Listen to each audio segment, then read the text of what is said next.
Welcome to Franken Friday, Mary Shelley's Frankenstein, read by Amber Jones. Sponsored by Gals Guide.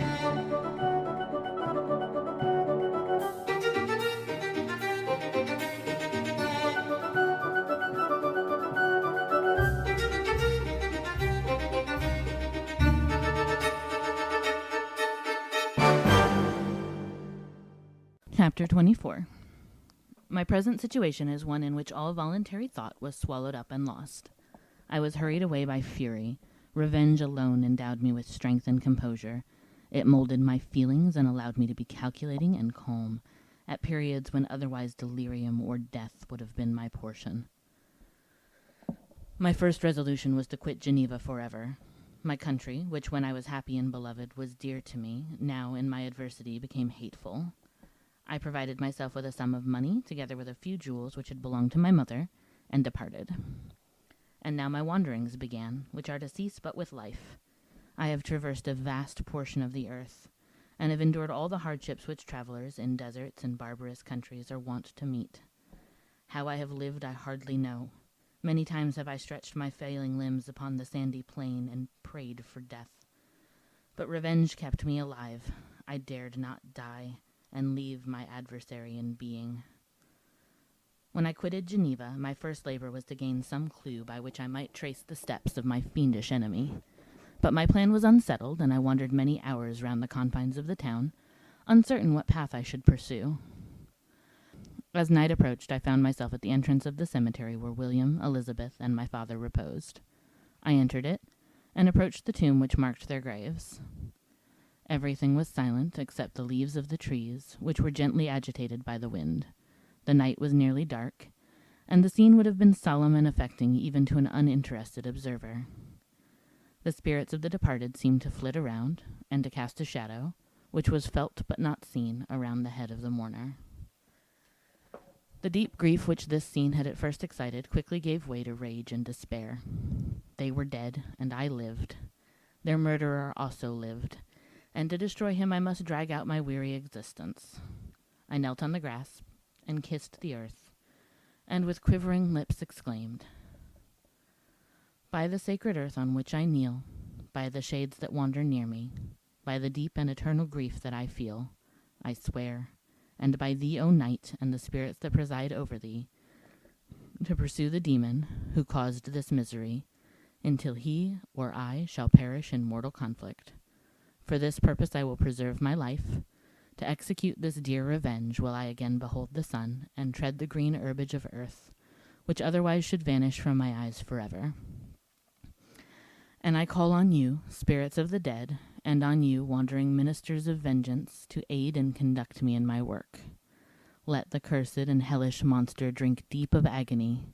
Let him feel the despair that now torments me." I had begun my adjuration with solemnity and an awe which almost assured me that the shades of my murdered friends heard and approved my devotion. But the furies possessed me as I concluded, and rage choked my utterance. I was answered through the stillness of night by a long and fiendish laugh. It rung on my ears long and heavily. The mountains re-echoed it, and I felt as if all hell surrounded me with mockery and laughter. Surely in that moment I should have been possessed by frenzy, and have destroyed my miserable existence, but that my vow was heard, and that I was reserved for vengeance. The laughter died away, when a well-known and abhorred voice, apparently close to my ear, addressed me in an audible whisper. "I am satisfied, miserable wretch. You have determined to live, and I am satisfied." I darted towards the spot from which the sound proceeded, but the devil eluded my grasp. Suddenly the broad disk of the moon arose, and shone full upon his ghastly and distorted shape, as he fled with more than mortal speed. I pursued him, and for many months this has been my task. Guided by a slight clue, I followed the windings of the Rhone, but vainly. The blue Mediterranean appeared, and by a strange chance I saw the fiend enter by night, and hide himself in a vessel bound for the Black Sea. I took my passage in the same ship, but he escaped, I know not how. Amidst the wilds of Tartary and Russia, although he still evaded me, I have ever followed in his track. Sometimes the peasants, scared by this horrid apparition, informed me of his path. Sometimes he himself, who feared that if I lost all trace of him I should despair and die, left some mark to guide me. The snows descended on my head, and I saw the print of his huge step on the white plain. To you first entering on life, to whom care is new and agony unknown, how can you understand what I have felt and still feel? Cold, want, and fatigue were the least pains which I was destined to endure. I was cursed by some devil, and carried about with me my eternal hell, yet still a spirit of good followed and directed my steps, and when I most murmured, would suddenly extricate me from seemingly insurmountable difficulties.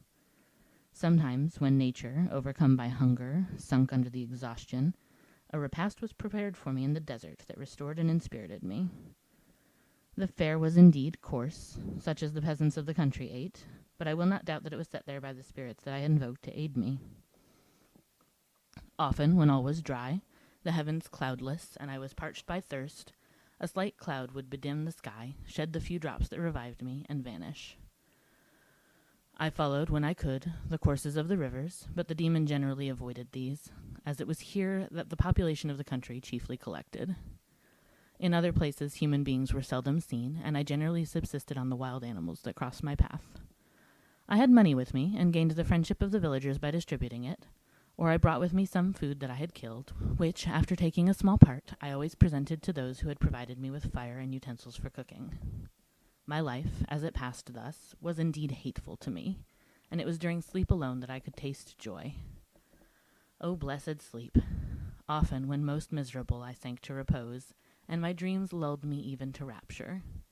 The spirits that guarded me had provided these moments, or rather hours of happiness, that I might retain strength to fulfill my pilgrimage. Deprived of this respite, I would have sunk under my hardships. During the day I was sustained and inspirited by the hope of night, for in sleep I saw my friends, my wife, and my beloved country. Again I saw the benevolent countenance of my father, heard the silver tones of my Elizabeth's voice, and beheld Clerval enjoying health and youth. Often, when wearied by a toilsome march, I persuaded myself that I was dreaming until night should come, and that I should then enjoy reality in the arms of my dearest friends. What agonizing fondness did I feel for them! How did I cling to their dear forms, as sometimes they haunted even my waking hours, and persuade myself that they still lived. At such moments vengeance that burned within me died in my heart, and I pursued my path towards the destruction of the demon, more as a task enjoined by heaven, as the mechanical impulse of some power of which I was unconscious, than as the ardent desire of my soul. What his feelings were whom I pursued I cannot know. Sometimes, indeed, he left marks in writing on the barks of the trees, or cut in stone, that guided me, and instigated my fury. My reign is not yet over. These words were legible in one of these inscriptions. You live, and my power is complete. Follow me. I seek the everlasting ices of the north, where you will feel the misery of cold and frost, to which I am impassive. You will find near this place, if you follow not too tardily, a dead hare. Eat and be refreshed. Come on, my enemy. We have yet to wrestle for our lives, but many hard and miserable hours must you endure until that period shall arrive. Scoffing devil, again do I vow vengeance, again do I devote thee, miserable fiend, to torture and death. Never will I give up my search until he or I perish, and then with what ecstasy shall I join my Elizabeth and my departed friends, who even now prepare for me the reward of my tedious toil and horrible pilgrimage. As I still pursued my journey to the northward, the snows thickened, and the cold increased in a degree almost too severe to support. The peasants were shut up in their hovels, and only a few of the most hardy ventured forth to seize the animals whom starvation had forced from their hiding places to seek for prey. The rivers were covered with ice, and no fish could be procured, and thus I was cut off from my chief article of maintenance. The triumph of my enemy increased with the difficulty of my labors. One inscription that he left was in these words: Prepare, your toils only begin. Wrap yourself in furs and provide food, for we shall soon enter upon a journey where your suffering will satisfy my everlasting hatred. My courage and perseverance were invigorated by these scoffing words. I resolved not to fail in my purpose, and calling on heaven to support me, I continued with unabated fervor to traverse immense deserts, until the ocean appeared at a distance and formed the utmost boundary of the horizon. Oh, how unlike it was to the blue seas of the south! Covered with ice, it was only to be distinguished from land by its superior wildness and ruggedness. The Greeks wept for joy when they beheld the Mediterranean from the hills of Asia, and hailed with rapture the boundary of their toils. I did not weep, but I knelt down, and with a full heart thanked my guiding spirit for conducting me in safety to the place where I hoped, notwithstanding my adversary's jibe, to meet and grapple with him. Some weeks before this period I had procured a sledge and dogs, and thus traversed the snows with inconceivable speed. I know not whether the fiend possessed the same advantages, but I found that, as before I had daily lost ground in the pursuit, I now gained on him. So much so that when I first saw the ocean, he was but 1 day's journey in advance, and I hoped to intercept him before he should reach the beach. With new courage, therefore, I pressed on, and in 2 days arrived at a wretched hamlet on the seashore. I inquired of the inhabitants concerning the fiend, and gained accurate information. A gigantic monster, they said, had arrived the night before, armed with a gun and many pistols, putting to flight the inhabitants of a solitary cottage through fear of his terrific appearance. He had carried off their store of winter food, and placing it in a sledge, to draw which he had seized on a numerous drove of trained dogs, he had harnessed them, and the same night, to the joy of the horror-struck villagers, had pursued his journey across the sea in a direction that led to no land, and they conjectured that he must speedily be destroyed by the breaking of the ice, or frozen by the eternal frosts. On hearing this information, I suffered a temporary access of despair. He had escaped me, and I must commence a destructive and almost endless journey across the mountainous ices of the ocean, amidst cold that few of the inhabitants could long endure, and which I, the native of a genial and sunny climate, could not hope to survive. Yet at the idea that the fiend should live and be triumphant, my rage and vengeance returned, and like a mighty tide, overwhelmed every other feeling. After a slight repose, during which the spirits of the dead hovered round and instigated me to toil and revenge, I prepared for my journey. I exchanged my land sledge for one fashioned for the inequalities of the frozen ocean, and purchasing a plentiful stock of provisions, I departed from land. I cannot guess how many days have passed since then, but I have endured misery, which nothing but the eternal sentiment of a just retribution burning within my heart should have enabled me to support. Immense and rugged mountains of ice often barred up my passage, and I often heard the thunder of the ground sea, which threatened my destruction. But again the frost came, and made the paths of the sea secure. By the quantity of provision which I had consumed, I should guess that I had passed 3 weeks in this journey, and the continual protraction of hope, returning back upon the heart, often wrung bitter drops of despondency and grief from my eyes. Despair had indeed almost secured her prey, and I should have soon sunk beneath this misery. Once, after the poor animals that conveyed me had with incredible toil gained the summit of a sloping ice mountain, and one, sinking under his fatigue, died, I viewed the expanse before me with anguish, when suddenly my eye caught a dark speck upon the dusky plain. I strained my sight to discover what it could be, and uttered a wild cry of ecstasy when I distinguished a sledge and the distorted proportions of a well-known form within. Oh, with what a burning gush did hope revisit my heart! Warm tears filled my eyes, which I hastily wiped away that they might not intercept the view I had of the demon. But still my sight was dimmed by the burning drops, until, giving way to the emotions that oppressed me, I wept aloud. But this was not the time for delay. I disencumbered the dogs of their dead companion, gave them a plentiful portion of food, and after an hour's rest, which was absolutely necessary, and yet which was bitterly irksome to me, I continued my route. The sledge was still visible, nor did I again lose sight of it, except at the moments when, for a short time, some ice rock concealed it with its intervening crags. I indeed perceptibly gained on it, and when, after nearly 2 days' journey, I beheld my enemy at no more than a mile distant, my heart bounded within me. But now, when I appeared almost within grasp of my foe, my hopes were suddenly extinguished, and I lost all trace of him more utterly than I had ever done before. A ground sea was heard. The thunder of its progress, as the waters rolled and swelled beneath me, became every moment more ominous and terrific. I pressed on, but in vain. The wind arose, the sea roared, and as with the mighty shock of an earthquake it split, and cracked with a tremendous and overwhelming sound. The work was soon finished. In a few minutes a tumultuous sea rolled between me and my enemy, and I was left drifting on a scattered piece of ice that was continually lessening, and thus preparing for me a hideous death. In this manner many appalling hours passed. Several of my dogs died, and I myself was about to sink under the accumulation of distress, when I saw your vessel riding at anchor, and holding forth to me the hopes of succor and life. I had no conception that vessels ever came so far north, and was astounded at the sight. I quickly destroyed part of my sledge to construct oars, and by these means was enabled, with infinite fatigue, to move my ice raft in the direction of your ship. I had determined, if you were going southward, still to trust myself to the mercy of the seas rather than abandon my purpose. I hoped to induce you to grant me a boat with which I could pursue my enemy, but your direction was northward. You took me on board when my vigor was exhausted, and I should soon have sunk under my multiplied hardships into a death which I still dread, for my task is unfulfilled.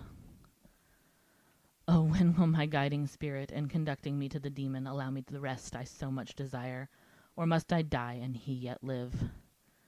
If I do, swear to me, Walton, that he shall not escape, that you will seek him, and satisfy my vengeance in his death. And do I dare to ask of you to undertake my pilgrimage, to endure the hardships that I have undergone? No, I am not so selfish. Yet, when I am dead, if he should appear, if the ministers of vengeance should conduct him to you, swear that he shall not live. Swear that he shall not triumph over my accumulated woes, and survive to add to the list of his dark crimes. He is eloquent and persuasive, and once his words had even power over my heart, but trust him not. His soul is as hellish as his form, full of treachery and fiend-like malice.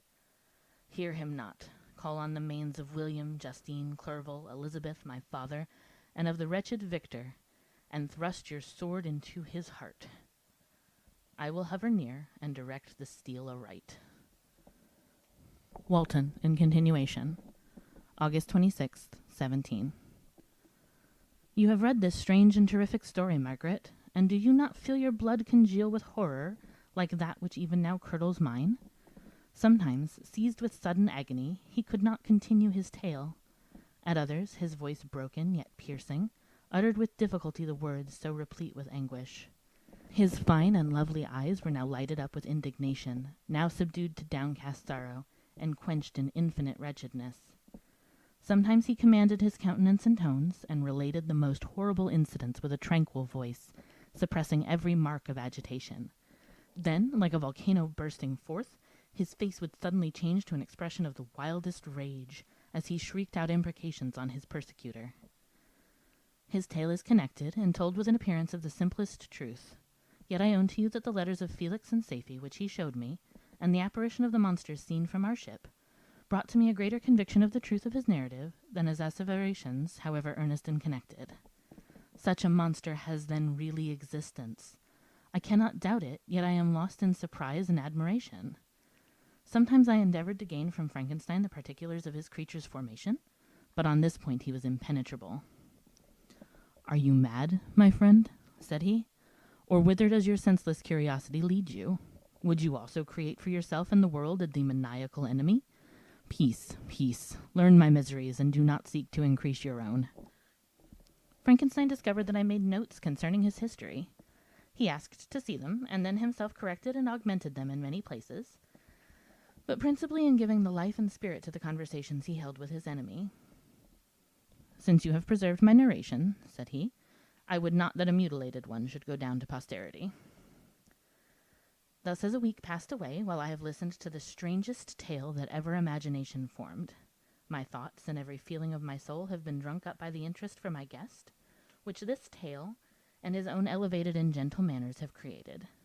I wish to soothe him, yet can I counsel one so infinitely miserable, so destitute of every hope of consolation, to live? Oh no, the only joy that he can now know will be when he composes his shattered spirit to peace and death. Yet he enjoys one comfort, the offspring of solitude and delirium. He believes that when in dreams he holds converse with his friends, and derives from that communion consolation for his miseries, or excitements to his vengeance, that they are not the creations of his fancy, but the beings themselves who visit him from the regions of a remote world.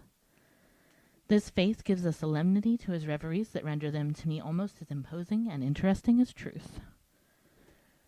Our conversations are not always confined to his own history and misfortunes. On every point of general literature he displays unbounded knowledge and a quick and piercing apprehension. His eloquence is forcible and touching, nor can I hear him, when he relates a pathetic incident, or endeavors to move the passions of pity or love, without tears. What a glorious creature must he have been in the days of his prosperity, when he is thus noble and godlike in ruin. He seems to feel his own worth and the greatness of his fall. When younger, said he, I believed myself destined for some great enterprise. My feelings are profound, but I possessed a coolness of judgment that fitted me for illustrious achievements. This sentiment of the worth of my nature supported me when others would have been oppressed, for I deemed it criminal to throw away in useless grief those talents that might be useful to my fellow creatures. When I reflected on the work I had completed, no less a one than the creation of a sensitive and rational animal, I could not rank myself with the herd of common projectors. But this thought, which supported me in the commencement of my career, now serves only to plunge me lower in the dust. All my speculations and hopes are as nothing, and like the archangel who aspired to omnipotence, I am chained in an eternal hell. My imagination was vivid, yet my powers of analysis and application were intense. By the union of these qualities I conceived the idea and executed the creation of a man. Even now I cannot recollect without passion my reveries while the work was incomplete. I trod heaven in my thoughts, now exulting in my powers, now burning with the idea of their effects. From my infancy I was imbued with high hopes and a lofty ambition, but how am I sunk? Oh, my friend, if you had known me as I once was, you would not recognize me in this state of degradation. Despondency rarely visited my heart. A high destiny seemed to bear me on, until I fell, never, never again to rise. Must I then lose this admirable being? I have longed for a friend. I have sought one who would sympathize with and love me. Behold, on these desert seas I have found such a one, but I fear I have gained him only to know his value and lose him. I would reconcile him to life, but he repulses the idea. I thank you, Walton, he said, for your kind intentions towards so miserable a wretch. But when you speak of new ties and fresh affections, think you that any can replace those who are gone? Can any man be to me as Clerval was, or any woman another Elizabeth? Even where the affections are not strongly moved by any superior excellence, the companions of our childhood always possess a certain power over our minds, which hardly any later friend can obtain. They know our infantine dispositions, which, however they may be afterwards modified, are never eradicated, and they can judge of our actions with more certain conclusions as to the integrity of our motives. A sister or a brother can never, unless indeed such symptoms have been shown early, suspect the other of fraud or false dealing, when another friend, however strongly he may be attached, may in spite of himself be contemplated with suspicion. But I enjoyed friends, dear not only through habit and association, but from their own merits, and wherever I am, the soothing voice of my Elizabeth, and the conversation of Clerval, will be ever whispered in my ear. They are dead, and but one feeling in such a solitude can persuade me to preserve my life. If I were engaged in any high undertaking or design, fraught with extensive utility to my fellow creatures, then could I live to fulfill it. But such is not my destiny. I must pursue and destroy the being to whom I gave existence. Then my lot on earth will be fulfilled, and I may die. September 2nd. I write to you, encompassed by peril, and ignorant whether I am ever doomed to see again dear England, and the dearer friends that inhabit it. I am surrounded by mountains of ice, which admit of no escape, and threaten every moment to crush my vessel. The brave fellows, whom I have persuaded to be my companions, look towards me for aid, but I have none to bestow. There is something terribly appalling in our situation, yet my courage and hopes do not desert me. Yet it is terrible to reflect that the lives of all these men are endangered through me. If we are lost, my mad schemes are the cause. And what, Margaret, will be the state of your mind? You will not hear of my destruction, and you will anxiously await my return. Years will pass, and you will have visitings of despair, and yet be tortured by hope. Oh, my beloved sister, the sickening failing of your heartfelt expectations is, in prospect, more terrible to me than my own death. But you have a husband and lovely children. You may be happy. Heaven bless you and make you so. My unfortunate guest regards me with the tenderest compassion. He endeavors to fill me with hope, and talks as if life were a possession which he valued. He reminds me how often the same accidents have happened to other navigators who have attempted the sea, and in spite of myself he fills me with cheerful auguries. Even the sailors feel the power of his eloquence. When he speaks, they no longer despair. He rouses their energies, and while they hear his voice, they believe these vast mountains of ice are molehills, which will vanish before the resolutions of man. These feelings are transitory. Each day of expectation delayed fills them with fear, and I almost dread a mutiny caused by this despair. September 5th. A scene has just passed of such uncommon interest that although it is highly probable that these papers may never reach you, yet I cannot forbear recording it.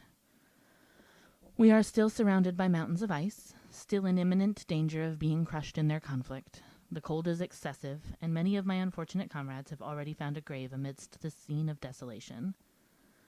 Frankenstein has daily declined in health. A feverish fire still glimmers in his eyes, but he is exhausted, and when suddenly roused to any exertion, he speedily sinks again into apparent lifelessness. I mentioned in my last letter the fears I entertained of a mutiny. This morning, as I sat watching the wan countenance of my friend, his eyes half closed and his limbs hanging listlessly, I was roused by half a dozen of the sailors who demanded admission into the cabin. They entered, and their leader addressed me. He told me that he and his companions had been chosen by the other sailors to come in deputation to me, to make me a requisition which, in justice, I could not refuse. We were immured in ice, and should probably never escape, but they feared that if, as was possible, the ice should dissipate and a free passage be opened, I should be rash enough to continue my voyage and lead them into fresh dangers, after they might happily have surmounted this. They insisted, therefore, that I should engage with a solemn promise, that if the vessel should be freed, I would instantly direct my course southward. This speech troubled me. I had not despaired, nor had I yet conceived the idea of returning if set free. Yet could I, in justice, or even in possibility, refuse this demand? I hesitated before I answered, when Frankenstein, who had at first been silent, and indeed appeared hardly to have force enough to attend, now roused himself. His eyes sparkled, and his cheeks flushed with momentary vigor. Turning towards the men, he said, "What do you mean? What do you demand of your captain? Are you then so easily turned from your design? Did you not call this a glorious expedition? And wherefore was it glorious? Not because the way was smooth and placid as a southern sea, but because it was full of dangers and terror. Because at every new incident your fortitude was to be called forth and your courage exhibited. Because danger and death surrounded it, and those you were to brave and overcome. For this was it a glorious, for this was it an honorable undertaking. You were hereafter to be hailed as the benefactors of your species, your names adored, as belonging to brave men who encountered death for honor and the benefit of mankind. And now behold, with the first imagination of danger, or if you will, the first mighty and terrific trial of your courage, you shrink away, and are content to be handed down as men who had not strength enough to endure cold and peril. And so, poor souls, they were chilly, and returned to their warm firesides. Why, that requires not this preparation. Ye need not have come this far, and dragged your captain to the shame of a defeat, merely to prove yourselves cowards. Oh, be men, or be more than men. Be steady to your purposes, and firm as a rock. This ice is not made of such stuff as your hearts may be. It is mutable, and cannot withstand you. If you say that it shall not. Do not return to your families with the stigma of disgrace marked on your brows. Return as heroes who have fought and conquered, and who know not what it is to turn their backs on the foe." He spoke this with a voice so modulated to the different feelings expressed in his speech, with an eye so full of lofty design and heroism, that can you wonder that these men were moved? They looked at one another and were unable to reply. I spoke. I told them to retire, and consider of what had been said, that I would not lead them farther north if they strenuously desired the contrary, but that I hoped that, with reflection, their courage would return. They retired, and I turned towards my friend, but he was sunk in languor and almost deprived of life. How all this will terminate I know not, but I had rather die than return shamefully, my purpose unfulfilled. Yet I fear such will be my fate. The men, unsupported by ideas of glory and honor, can never willingly continue to endure their present hardships. September 7th. The die is cast. I have consented to return if we are not destroyed. Thus are my hopes blasted by cowardice and indecision. I come back ignorant and disappointed. It requires more philosophy than I possess to bear this injustice with patience. September 12th. It is past. I am returning to England. I have lost my hopes of utility and glory. I have lost my friend. But I will endeavor to detail these bitter circumstances to you, my dear sister, And while I am wafted towards England and towards you, I will not despond. September 9th, the ice began to move, and roarings like thunder were heard at a distance, as the islands split and cracked in every direction. We were in the most imminent peril, but as we could only remain passive, my chief attention was occupied by my unfortunate guest, whose illness increased to such a degree that he was entirely confined to his bed. The ice cracked behind us, and was driven with force towards the north. A breeze sprung from the west, and on the 11th the passage toward the south became perfectly free. When the sailors saw this, and that their return to their native country was apparently assured, a shout of tumultuous joy broke from them, loud and long continued. Frankenstein, who was dozing, awoke, and asked the cause of the tumult. "They shout," I said, "because they will soon return to England." "Do you then really return?" "Alas, yes, I cannot withstand their demands. I cannot lead them unwillingly to danger, and I must return." "Do so if you will, but I will not. You may give up your purpose, but mine is assigned to me by heaven, and I dare not. I am weak, but surely the spirits who assist my vengeance will endow me with sufficient strength." Saying this, he endeavored to spring from the bed, but the exertion was too great for him. He fell back and fainted. It was long before he was restored, and I often thought that life was entirely extinct. At length he opened his eyes, he breathed with difficulty, and was unable to speak. The surgeon gave him a composing draught, and ordered us to leave him undisturbed. In the meantime, he told me that my friend had certainly not many hours to live. His sentence was pronounced, and I could only grieve and be patient. I sat by his bed watching him, his eyes were closed, and I thought he slept. But presently he called to me in a feeble voice, and bidding me come near, said, "Alas, the strength I relied on is gone.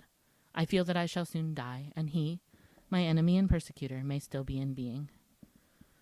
Think not, Walton, that in the last moments of my existence I feel that burning hatred and ardent desire of revenge I once expressed, but I feel myself justified in desiring the death of my adversary. During these last days I have been occupied in examining my past conduct, nor do I find it blamable. In a fit of enthusiastic madness I created a rational creature, and was bound towards him to assure, as far as was in my power, his happiness and well-being. This was my duty, but there was another still paramount to that. My duties towards the beings of my own species had greater claims to my attention, because they included a greater proportion of happiness or misery. Urged by this view, I refused, and I did right in refusing, to create a companion for the first creature. He showed unparalleled malignity and selfishness. In evil he destroyed my friends. He devoted to destruction beings who possessed exquisite sensations, happiness, and wisdom. Nor do I know where this thirst for vengeance may end. Miserable himself, that he may render no other wretched, he ought to die. The task of his destruction was mine, but I have failed. When actuated by selfish and vicious motives, I asked you to undertake my unfinished work, and I renew this request now, when I am only induced by reason and virtue. Yet I cannot ask you to renounce your country and friends to fulfill this task, and now that you are returning to England you have little chance of meeting with him. But the consideration of these points, and the well-balancing of what you may esteem your duties, I leave to you. My judgment and ideas are already disturbed by the near approach of death. I dare not ask you to do what I think right, for I may still be misled by passion. That he should live to be an instrument of mischief disturbs me. In other respects, this hour, when I momentarily expect my release, is the only happy one which I have enjoyed for several years. The forms of the beloved dead flit before me, and I hasten to their arms. Farewell, Walton. Seek happiness and tranquillity, and avoid ambition, even if it be only the apparently innocent one of distinguishing yourself in science and discoveries. Yet why do I say this? I have myself been blasted in these hopes, yet another may succeed. His voice became fainter as he spoke, and at length, exhausted by his effort, he sunk into silence. About half an hour afterwards he attempted again to speak, but was unable. He pressed my hand feebly, and his eyes closed forever, while the irradiation of a gentle smile passed away from his lips. Margaret, what comment can I make on the untimely extinction of this glorious spirit? What can I say that will enable you to understand the depth of my sorrow? All that I should express would be inadequate and feeble. My tears flow. My mind is overshadowed by a cloud of disappointment. But I journey towards England, and I may there find consolation. I am interrupted. What do these sounds portend? It is midnight. The breeze blows fairly, and the watch on deck scarcely stir. Again, there is a sound as of a human voice, but hoarser. It comes from the cabin where the remains of Frankenstein still lie. I must arise and examine. Good night, my sister. Great God, what a scene has just taken place. I am yet dizzy with the remembrance of it. I hardly know whether I shall have the power to detail it.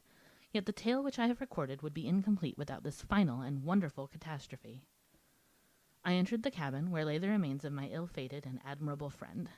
Over him hung a form which I cannot find words to describe.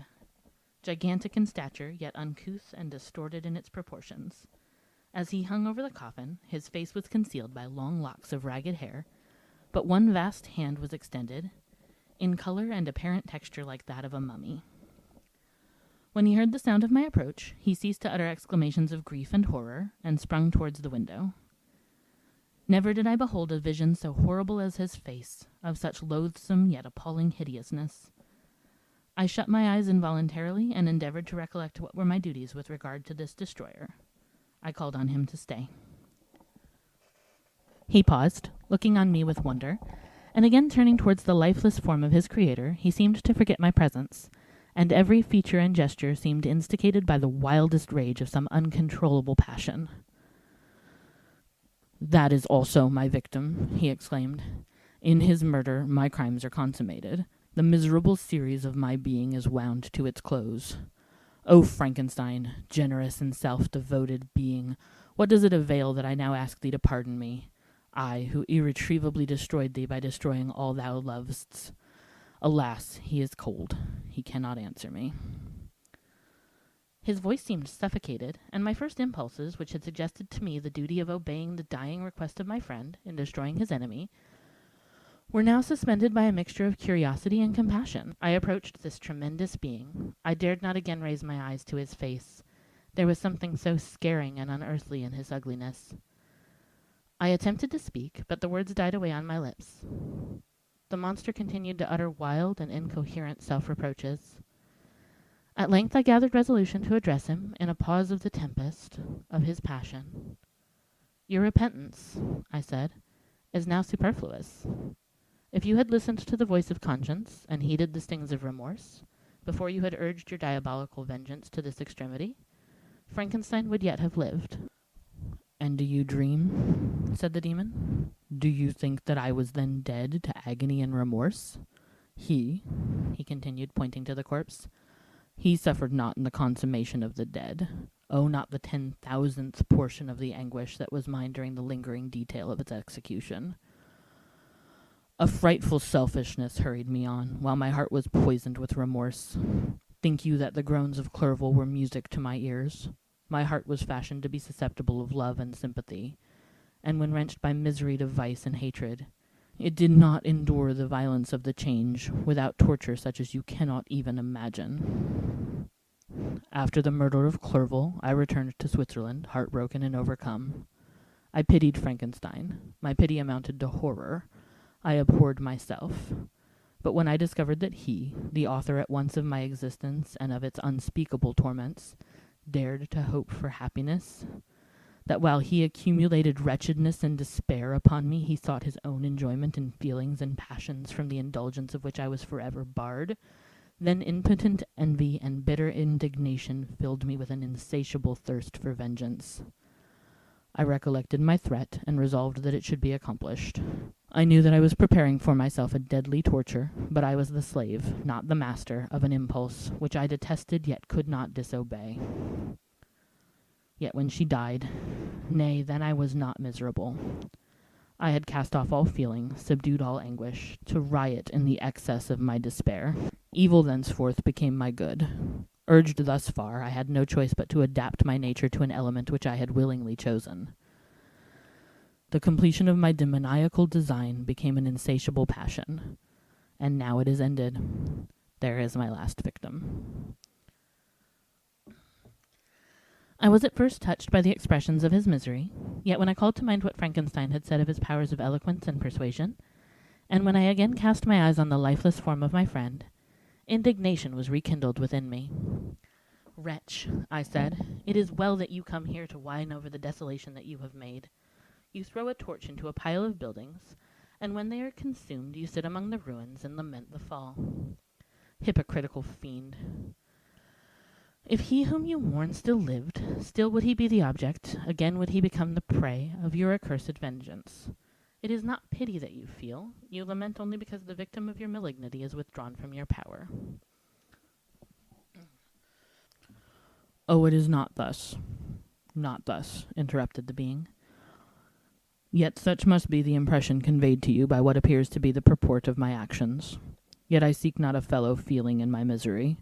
No sympathy may I ever find. When I first sought it, it was the love of virtue, the feelings of happiness and affection with which my whole being overflowed, that I wished to be participated. But now that virtue has become to me a shadow, and that happiness and affection are turned into bitter and loathing despair. In what should I seek for sympathy? I am content to suffer alone, while my sufferings shall endure. When I die, I am well satisfied that abhorrence and opprobrium should load my memory. Once my fancy was soothed with dreams of virtue, of fame, and of enjoyment. Once I falsely hoped to meet with beings who, pardoning my outward form, would love me for the excellent qualities which I was capable of unfolding. I was nourished with high thoughts of honor and devotion. But now crime has degraded me beneath the meanest animal. No guilt, no mischief, no malignity, no misery can be found comparable to mine. When I run over the frightful catalogue of my sins, I cannot believe that I am the same creature whose thoughts were once filled with sublime and transcendent visions of the beauty and the majesty of goodness. But it is even so. The fallen angel becomes a malignant devil. Yet even that enemy of God and man had friends and associates in his desolation. I am alone. You, who call Frankenstein your friend, seem to have a knowledge of my crimes and his misfortunes. But in the detail which he gave you of them, he could not sum up the hours and months of misery which I endured, wasting in impotent passions. For while I destroyed his hopes, I did not satisfy my own desires. They were forever ardent and craving. Still I desired love and fellowship, and I was still spurned. Was there no injustice in this? Am I to be thought the only criminal when all humankind sinned against me? Why do you not hate Felix, who drove his friend from his door with contumely?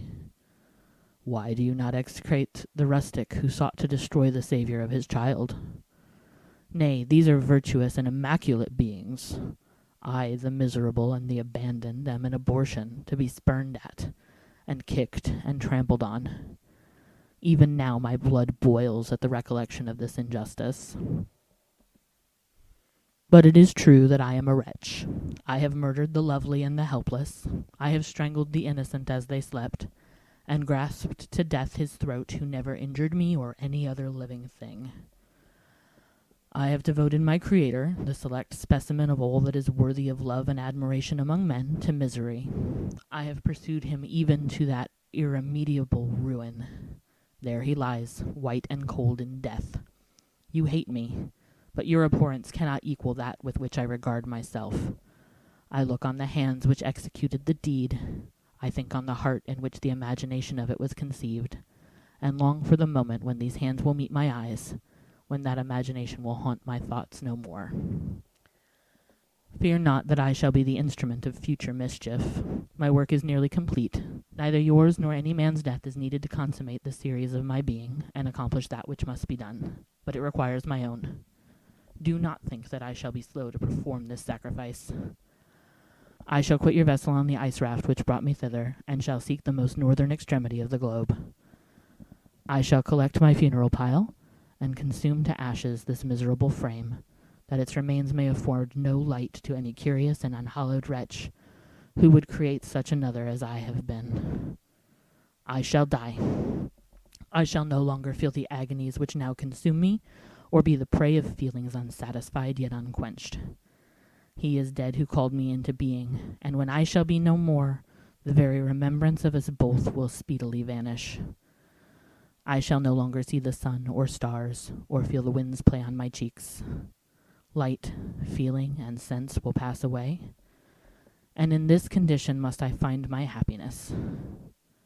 Some years ago, when the images which this world affords first opened upon me, when I felt the cheering warmth of summer, and heard the rustling of the leaves and the warblings of the birds, and these were all to me, I should have wept to die. Now it is my only consolation. Polluted by crimes and torn by the bitterest remorse, where can I find rest but in death? Farewell. I leave you, and in you the last of humankind whom these eyes will ever behold. Farewell, Frankenstein. If thou wert yet alive, and yet cherished a desire of revenge against me, it would be better satisfied in my life than in my destruction. But it was not so. Thou didst seek my extinction, that I might not cause greater wretchedness. And if yet, in some mode unknown to me, thou hadst not ceased to think and feel, thou wouldst not desire against me a vengeance greater than that which I feel. Blasted as thou wert, my agony was still superior to thine, for the bitter sting of remorse will not cease to rankle in my wounds until death shall close them forever. But soon, he cried with sad and solemn enthusiasm, I shall die, and what I now feel be no longer felt. Soon these burning miseries will be extinct. I shall ascend my funeral pile triumphantly, and exult in the agony of the torturing flames. The light of that conflagration will fade away. My ashes will be swept into the sea by the winds. My spirit will sleep in peace, or if it thinks, it will not surely think thus. Farewell. He sprang from the cabin window, as he said this, upon the ice raft which lay close to the vessel. He was soon borne away by the waves, and lost in darkness and distance. The end.